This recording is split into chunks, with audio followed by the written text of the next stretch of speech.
আজকে চলে আসলাম আমরা আসলে আঞ্চলিক ভাইয়ের কাছে এবং আমাদের হেলাল ভাইয়ের কাছে। ভাই একটু কিছু বলেন, এই যে সুমন ভাই। তো আজকে আমরা সাভারে থাকি, তো অনেকেই জানেন। তো ভাই আমরা সবাই ব্যস্ততার কারণে আমাদের বিভিন্ন জায়গায় যাওয়া হচ্ছে না। তো সুমন ভাইয়ের সাথে দীর্ঘদিন আমাদের একটা দেখা করার কথা ছিল, আজকে যেহেতু সময় হয়েছে তো ভাই চলে আসলো। আমাদের হেলাল ভাই, তারপরে আমাদের ফরিদ ভাই, ভাই সবার সাথেই ফেসবুক থেকে পরিচয়। আলহামদুলিল্লাহ আমরা সবাইকে নিয়ে এভাবে সামনের দিকে এগিয়ে যেতে চাই। অবশ্যই আমরা এখন যেভাবে আছি, আমাদের যে বন্ধুত্বটা সুন্দর আছে, আমরা যেন এভাবেই টিকে থাকতে পারি। অবশ্যই সুমন ভাই, আপনি কেমন আছেন, কিভাবে আইসা কেমন লাগলো? জি আলহামদুলিল্লাহ। আসলে এখানে আইসা খুবই ভালো লাগতেছে। আমার সব প্রিয় ভাইদেরকে সাথে দেখা হলো।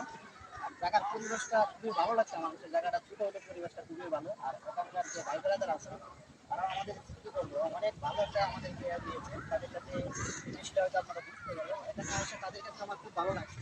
তো আপনারা যদি কেউ আসতেছেন এই জায়গায় আসতে পারেন এবং আমাদের মনি ভাই আছে বা এখানে আরো আমাদের অনেক ভাইয়ারা আছে, অবশ্যই তাদের সাথে দেখা করতে